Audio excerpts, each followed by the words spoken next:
George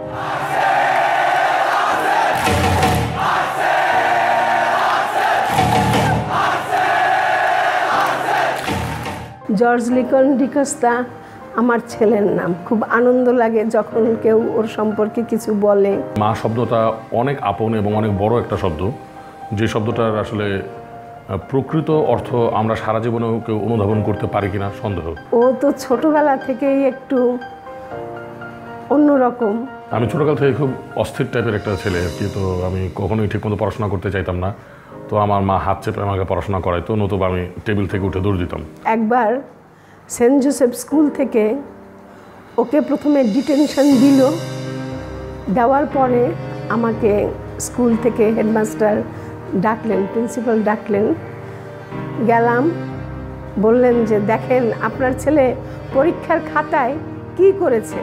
পরীক্ষার খাতায় দেখে কি এই পাশে একটা মুন্ডু, এই পাশে একটা মুন্ডু, এইখানে লতা পাতা, ঘর বাড়ি। আমি তখন হা হা করে হেসে দিছি, কেন জানি তখন ওর উপরে ওই সময় রাগ হতে পারিনি। একবার এমন ধরা খাইলাম যে আগামীকালকে আমাদের পরীক্ষা, দুইটা পরীক্ষা, English second paper and Bengali second paper, দুইটাতেই রচনা পরীক্ষা। এখন একটা রচনাও আমার আমি জানিই না পরীক্ষা। তো ওই দিন আমার বাসায় মাংস রান্না হয়েছিল, গরু মাংস। তো খাওয়া দাওয়ার পর আমি অনেক ভয়ে ভয়ে বললাম যে মা কালকে তো আমার পরীক্ষা। তো মা তো একদম রাগ হয়ে গেল, কি বললি, কি পরীক্ষা? আমি বললাম যে বাংলা সেকেন্ড পার্ট আর ইংলিশ সেকেন্ড পার্ট। তো মাইর খেলাম কিছুদিন। তারপরে মা আমার জন্য চারটা 8টা রচনা বিভিন্ন বই থেকে দেখে দেখে দেখে দেখে মা নিজের হাতে রচনা লিখছেন, লিখে আমাকে মুখস্থ করাইছেন এবং তারপর আমাকে দিয়ে আবার লেখাইছেন। আমাদের স্কুলের মেয়েদের যখন আমি কোনো রকমের এরকম উল্টাপাল্টা দেখি, আমি কিন্তু তাদের সাথে এই জিনিসটা শেয়ার করি। আমরা আর্টসেল নিয়ে সারা বাংলাদেশে শো করেছি, বিদেশেও শো করেছি এবং করে যাচ্ছি। আমি আজ পর্যন্ত তার কোনো প্রোগ্রাম দেখি নাই এবং আমার আসলে ওর কোনো প্রোগ্রাম যাওয়ার আগ্রহ থাকে, কিন্তু মনে হয় যে এত শব্দ আমি অসুস্থ হয়ে পড়বো, কারণ আমি সিভিয়ার হার্টের পেশেন্ট। সবাই বলে, পরবর্তীকালে ভিডিও দেখি ভালো লাগে। আমি আমার গান রেকর্ড করা যা কিছু হয়েছে কোনো কিছুই মার ওরকম ভালো লাগে না, কারণ মা অনেক বেশি ভালো গান পারেন আমার থেকে। কারণ উনি গান শিখেছেনই অনেক বছর, প্রায় 15-16 বছরের উপরে উনি গানই শিখেছেন। তো আমি এখনও তো গান শেখাও হয় নাই।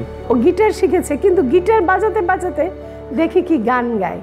তো এটা মাতৃধারা, আমি বলবো মাতৃধারা পেয়েছে এবং দেখি সুন্দর গান গায়, কিন্তু কোনো গানের গ্রামার কোনো টিচারের কাছে থেকে শিখে নেয়, গড গিফটেড। আমার গান বাজনার একদম প্রথম দিন থেকে এখন পর্যন্ত যেটা আমার হয়, যেটা আমি করি এবং আমার মা এটা মেনটেন করায়, সেই জিনিসটা হচ্ছে যে যাওয়ার আগে অবশ্যই আমি আর মা প্রার্থনা করি যিশুর কাছে, যিশুর আলতার সামনে আমরা প্রার্থনা করি এবং প্রার্থনা করার পর আমি মাকে সালাম করে তারপর আমি ঘর থেকে বের হই।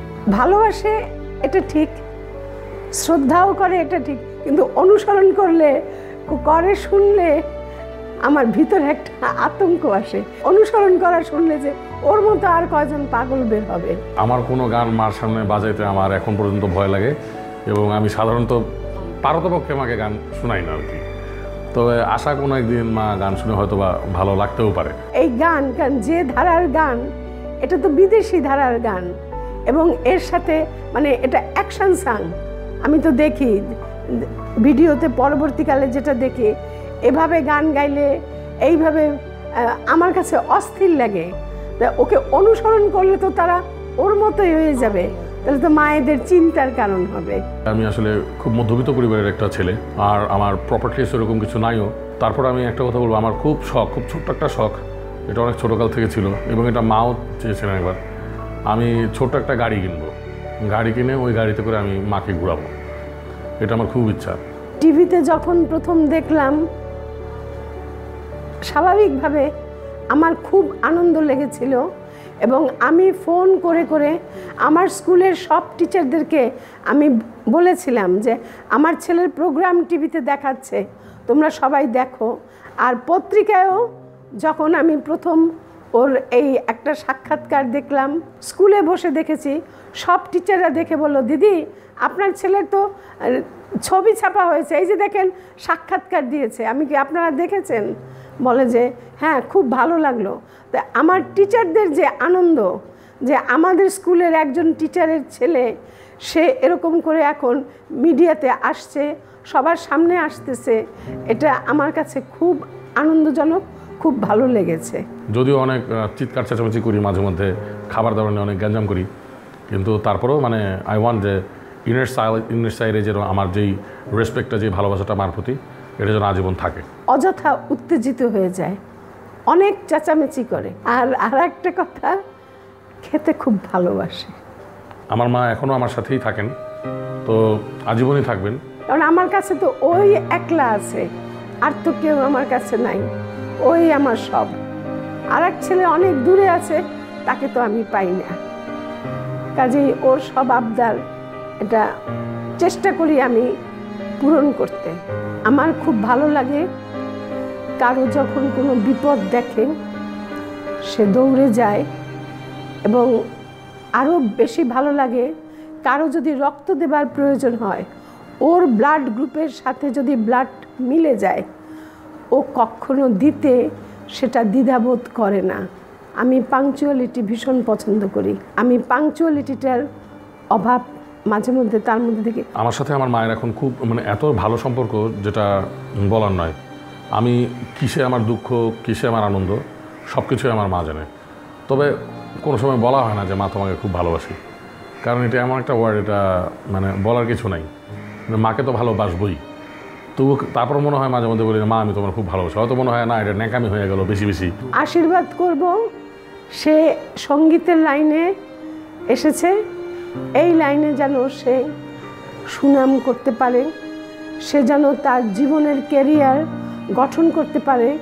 তার জীবনে অনেক বাধা আসছে, এখনও বাধা আছে, কিন্তু সব কিছু ওভারকাম করে যেন প্রতিষ্ঠিত হতে পারে, আমি এই আশা করি, এই প্রার্থনা করি। আসলে 14ই মে হচ্ছে মা দিবস। এই দিনটাতে প্রত্যেকেই মার জন্য অনেক অনেক কিছু করে, কিন্তু আমি বলবো যে মা দিবসটা আসলে ওই একটা দিনের জন্য হওয়া উচিত না, 365 দিনটাই মা দিবস।